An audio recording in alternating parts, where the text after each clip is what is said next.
प्रधानमंत्री नरेंद्र मोदी आज अपनी कैबिनेट का विस्तार करेंगे। जानकारी ये है कि आज शाम 6 बजे राष्ट्रपति भवन में शपथ ग्रहण समारोह होगा। खबर है कि केंद्रीय मंत्रिमंडल में ज्योतिरादित्य सिंधिया सहित 25 मंत्री शामिल हो सकते हैं। सूत्रों के अनुसार मोदी कैबिनेट में हर राज्य को प्रतिनिधित्व देने की कोशिश की गई है। इसमें युवा चेहरों को शामिल किए जाने पर जोर रहेगा। इसके साथ ही नई कैबिनेट में महिलाओं की भागीदारी पर फोकस रहेगा। दलित ओबीसी समुदाय का प्रतिनिधित्व भी बढ़ाए जाने की खबर है। वहीं नई कैबिनेट गठन के बाद पीएम की टीम में एससी एसटी के 10-10 मंत्री और ओबीसी के 25 मंत्री हो सकते हैं। जानकारी ये है कि उच्च शिक्षित लोगों को कैबिनेट में लाने की कोशिश चल रही है। इसमें पूर्व सीएम, अनुभवी पूर्व मंत्री, प्रशासनिक अनुभवी लोगों को शामिल किया जा सकता है। आज होने वाले नए कैबिनेट गठन से पहले सुबह मोदी कैबिनेट की एक बैठक भी होनी है। तो कैसी होगी ये नई टीम, जो जानकार बता रहे हैं वो हम आपको आपके टीवी स्क्रीन पर ग्राफिक्स के जरिए बता रहे हैं। सूत्र क्या कहते हैं, और ये भी जानकारी है कि ये जो नई टीम होगी मोदी 2.0 की, वो यंगेस्ट टीम होगी। अनुभव के आधार पर, युवा जोश के आधार पर यहाँ पर चेहरों का चयन किया गया है। सहयोगियों का भी ख्याल रखा जाएगा। ये कुछ ऐसे नाम हैं जो कि इस वक्त चर्चाओं में हैं, जो कि आपकी टीवी स्क्रीन पर लगातार हम आपको बता रहे हैं। हीना गावित को जिम्मेदारी मिल सकती है। इसके अलावा अलग अलग क्षेत्र जो हैं उनका प्रतिनिधित्व इस नई टीम में होगा। और क्योंकि आगामी चुनाव भी होना है कई राज्यों में, तो इसका भी विशेष तौर पर ख्याल रखा जाएगा। 25 से अधिक ओबीसी मंत्री इसमें होंगे। एससी एसटी कोटे से 10-10 मंत्री इसमें शामिल होंगे। तो तमाम वर्गों को इस नई टीम में शुमार किया जाए, ये कोशिश है। और इसमें जो जानकारी है वो ये कि लगभग 25 नए चेहरे शामिल हो सकते हैं। लगभग 25 मंत्री आज शपथ ले सकते हैं ये नई टीम, क्योंकि अभी फिलहाल की बात करें 28 पोस्ट वैकेंट है और इसमें से 25 ऐसे लोगों को इस नई टीम में शामिल किया जा सकता है जिनका अनुभव हो। इसके अलावा तमाम चीजों को तरजीह देते हुए ये नई टीम घोषित की जाएगी।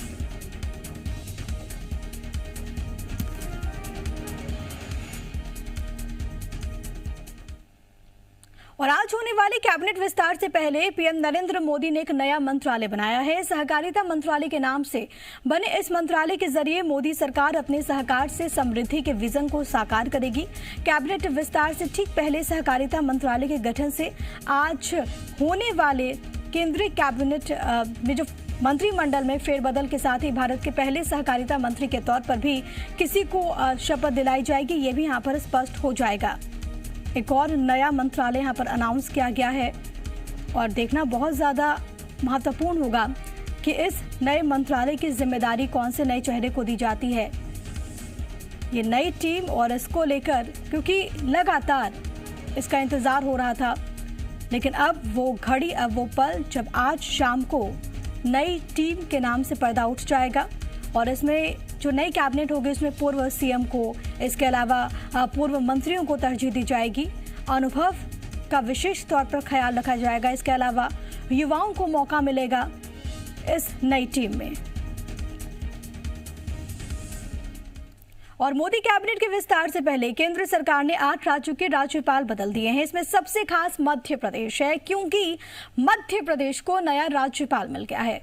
गुजरात के मंगूभाई छगनभाई पटेल एमपी के नए गवर्नर होंगे। वहीं एमपी से ही राज्यसभा सांसद थावरचंद गहलोत को केंद्र सरकार ने राज्यपाल बनाकर कर्नाटक भेज दिया, यानी कि वो अब मोदी कैबिनेट का हिस्सा नहीं होंगे। इसका मतलब जल्द होने वाले मोदी कैबिनेट के विस्तार में एमपी को तरजीह मिलना तय है। इसके अलावा रमेश बैस को झारखंड का राज्यपाल बनाया गया। अब तक वो त्रिपुरा की जिम्मेदारी संभाल रहे थे। मंगूभाई छगनभाई पटेल को एमपी, थावरचंद गहलोत को कर्नाटक का गवर्नर बनाए जाने पर मुख्यमंत्री शिवराज सिंह चौहान ने बधाई दी है।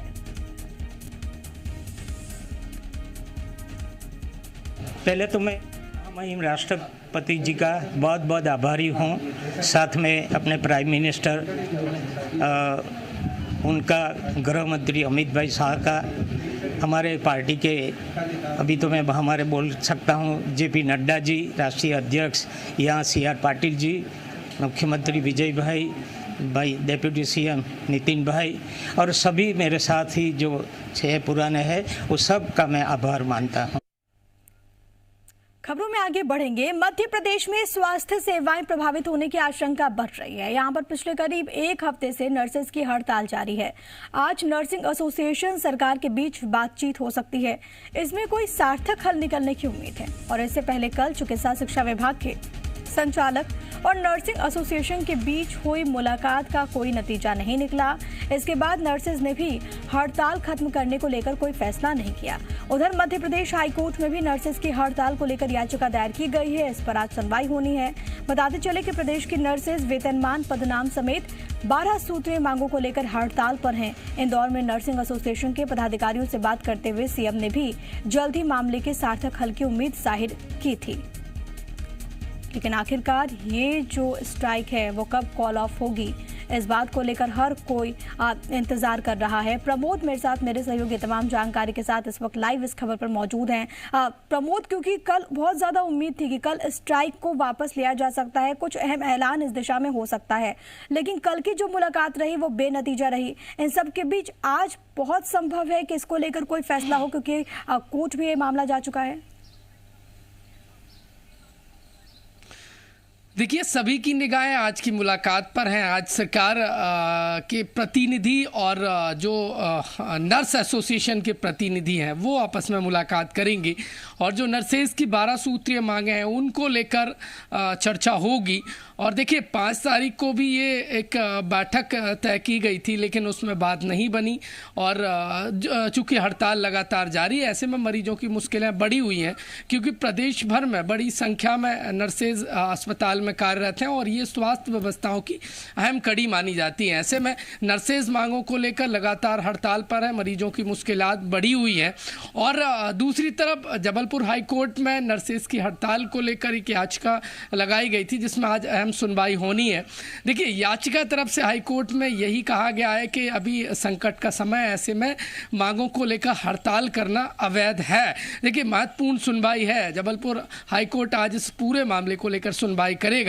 तो दूसरी तरफ आज की मुलाकात बेहद अहम रहने वाली है। दोनों सरकार के प्रतिनिधि मंडल, तो दूसरी तरफ जो नर्सेज एसोसिएशन है उनके प्रतिनिधि मंडल के बीच में मुलाकात होगी। मांगों को लेकर सहमति बन सकती है, क्योंकि ये तीसरी बार मुलाकात हो रही है और इस मुलाकात में बात बनना बेहद अहम है। और वो इसलिए अहम हो जाता है क्योंकि मरीजों की मुश्किलें बढ़ी हैं और सरकार इस बात को समझ रही है। नर्सेज को समझना होगा कि संकट का समय है, ऐसे में साथ देने की जरूरत है। देखिए, मांगों को लेकर लगातार सरकार कह रही है, मेडिकल एजुकेशन मिनिस्टर पहले ही कह चुके हैं कि मांगों पर विचार किया जा रहा है और जो सार्थक कोई बीच का हल निकले, क्योंकि इससे मरीजों की परेशानी बहुत बढ़ रही है। बहुत धन्यवाद प्रमोद आपका तमाम बातचीत और जानकारी के लिए। एमपी में नर्स एसोसिएशन का प्रदर्शन लगातार जारी है और इसी कड़ी में सतना के अमरपाटन में नर्स एसोसिएशन ने अनोखा प्रदर्शन किया। अस्पताल परिसर में नर्सिंग स्टाफ ने रामचरितमानस का पाठ किया, सरकार को सद्बुद्धि देने की कामना की।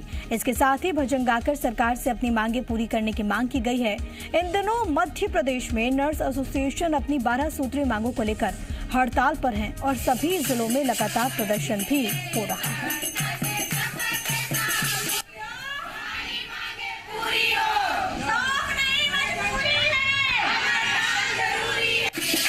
अगर सरकार हमारी ये मांगों को नहीं मानती है तो अब हम कंटिन्यू हड़ताल पे रहेंगे अनिश्चितकालीन। हमने मरीज की सुविधाओं का बहुत ध्यान रखा, लेकिन सरकार नहीं जागी। अभी तो अस्पताल में मरीजों को लाभ नहीं मिल पा रहा। सभी मरीज भटक रहे हैं, ना कोई सुई लगाने के लिए है, ना इंजेक्शन लगाने के लिए है। सभी हमारे ना कोई ऑपरेशन होंगे अस्पताल में, डिलीवरी भी प्रभावित होगी। सभी इसके लिए उच्च पद पे बैठे अधिकारी और पदाधिकारी जिम्मेदार हैं, क्योंकि हमने बहुत पहले से अल्टीमेटम दे दिया था।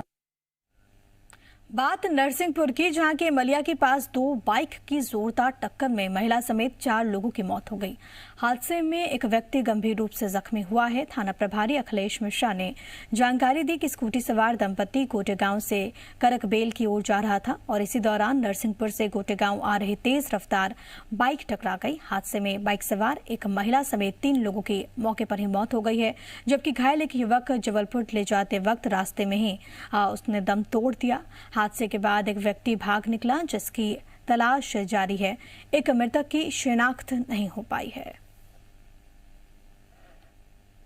जो मोटरसाइकिल में बैठे थे, उसमें से 2 लोगों की डेथ हुई है, लेकिन अभी तक ये पता नहीं चल पाया है कि डेथ किसकी हुई है। पहचान वाले अभी मिले नहीं है। गाड़ी के नंबर से हमने खबर कर दी है जिसकी गाड़ी है। आमने सामने बहुत अधिक स्पीड में होने के कारण ये इतनी बड़ी दुर्घटना हुई है। 4 लोगों की मौके पर 2 मोटरसाइकिल के भिड़ने से डेथ हुई है। बहुत ही दुखद घटना है।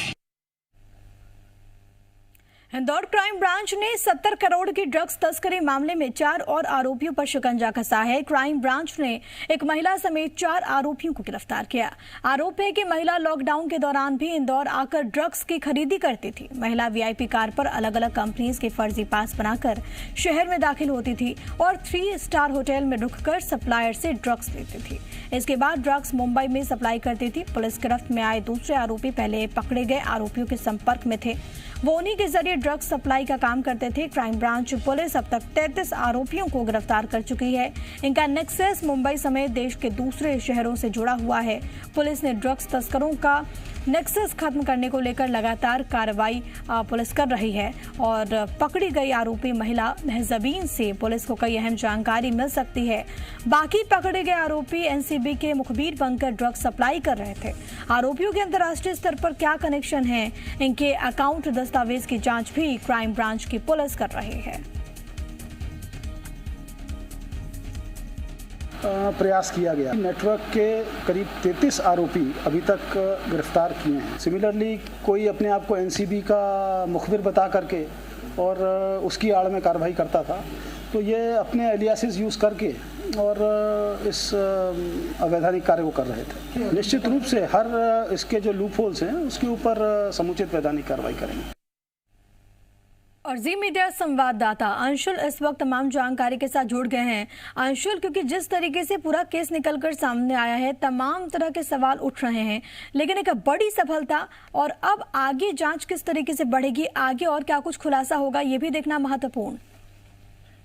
जी बिल्कुल, आपको बता दूं कि जनवरी में हैदराबाद की फार्मा फैक्ट्री से 70 करोड़ के 70 किलो की एम्प्टी ड्रग्स पकड़ी गई थी और यह देश का सबसे बड़ा मामला था जब इंदौर पुलिस ने कार्रवाई की थी। और इसमें अभी तक लगभग 33 आरोपी जो हैं वो पिछले 6 माह में पकड़ा चुके हैं, जिनसे 71 करोड़ रुपए की 70 किलो से अधिक एम्प्टी ड्रग्स जो है वो बरामद हो चुकी है। मैं आपको बता दूं कि इसमें महजबी शेख जो है वो सलीम चौधरी के साथ लिव इन रिलेशनशिप में रहती थी और सलीम के मुंबई पुलिस से अच्छे संबंध थे और इसी का फायदा उठाकर लॉकडाउन में पास बनवाया गया था और उसी पास की आड़ में कार से इंदौर आकर कोविड-19 में जब लॉकडाउन लगा था उसमें यह ड्रग्स जो है एक जगह से दूसरी जगह ले जाई जाती थी।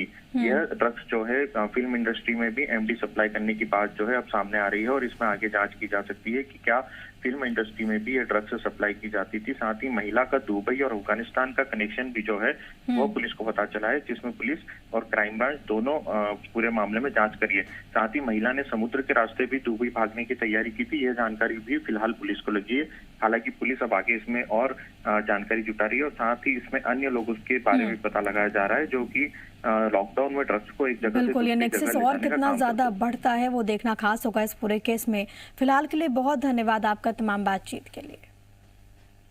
मध्य प्रदेश साइबर पुलिस ने ऑनलाइन ठगी के इंटरनेशनल रैकेट का खुलासा किया है और इसमें पाकिस्तान और चीन के नागरिक की संलिप्तता पाई गई है।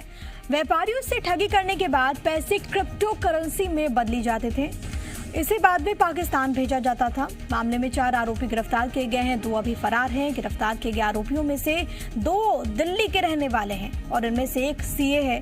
तीसरा आरोपी कंपनी सेक्रेटरी है जो कि हरियाणा के गुरुग्राम का रहने वाला है। चौथा आरोपी गुजरात के राजकोट का रहने वाला है।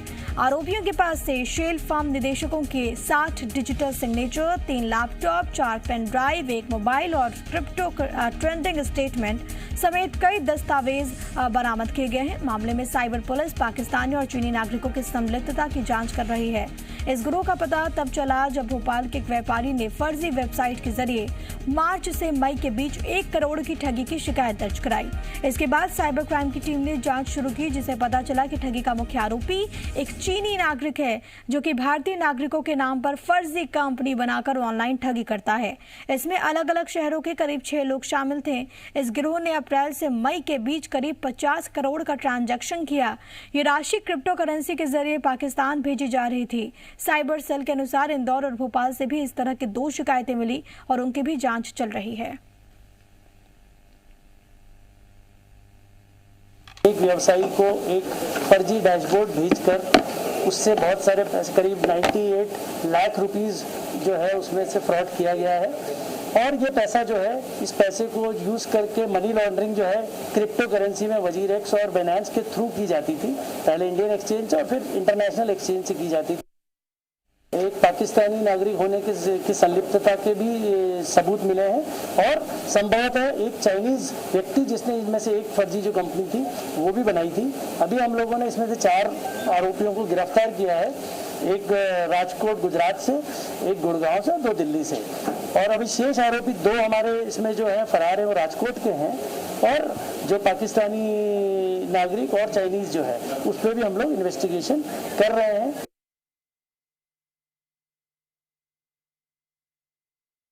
हम लोगों ने जो है काफ़ी इलेक्ट्रॉनिक जो डेटा जो है आपका जो है DSCs जो है, डिजिटल सिग्नेचर्स हैं, फ्लैश ड्राइव्स हैं, लैपटॉप्स हैं, ये भी हम लोगों ने इसमें इन लोगों से रिकवर किए हैं, जिस पे हम फर्दर इन्वेस्टिगेशन कर रहे हैं।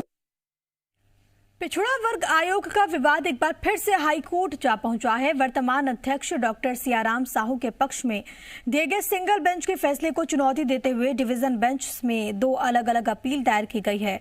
इसके बाद आज एक्टिंग चीफ जस्टिस की डिवीजन बेंच ने सियाराम साहू को नोटिस जारी करते हुए 2 हफ्ते में जवाब मांगा है। इससे पहले हाईकोर्ट के सिंगल बेंच ने कार्यकाल पूरा हुए बिना पिछड़ा वर्ग आयोग के अध्यक्ष सियाराम साहू को उनके पद से हटाने के खिलाफ याचिका पर अपना आदेश सुनाते हुए थानेश्वर साहू की नियुक्ति के आदेश को निरस्त कर दिया। बता दें कि कांग्रेस सरकार ने प्रदेश के निगम और मंडलों में नई नियुक्ति करने के लिए पहले से पदस्थ अध्यक्ष और सदस्यों को पद से हटाने की कार्रवाई की थी और इसी कड़ी में पिछड़ा वर्ग आयोग के अध्यक्ष सियाराम साहू को भी पद से हटा दिया गया। इसके खिलाफ आयोग के अध्यक्ष सियाराम साहू ने हाईकोर्ट में याचिका दाखिल की। याचिका में कहा गया था कि आयोग में उनके नियमानुसार नियुक्ति हुई है, उनका कार्यकाल अगस्त 2021 में पूरा होगा, बीच में पद से हटाना नियम विरुद्ध है।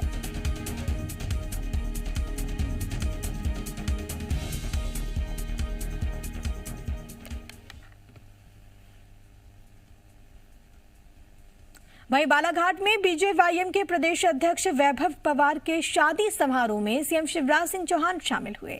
सीएम ने नवदंपति को आशीर्वाद देकर सुखी दाम्पत्य जीवन की शुभकामनाएं दी। सीएम शिवराज सिंह चौहान ने इस दौरान वृक्षारोपण भी किया। सीएम शिवराज के साथ बीजेपी संगठन मंत्री सुहास भगत, मंत्री रामकिशोर कांवरे समेत कई जनप्रतिनिधि मौजूद रहे।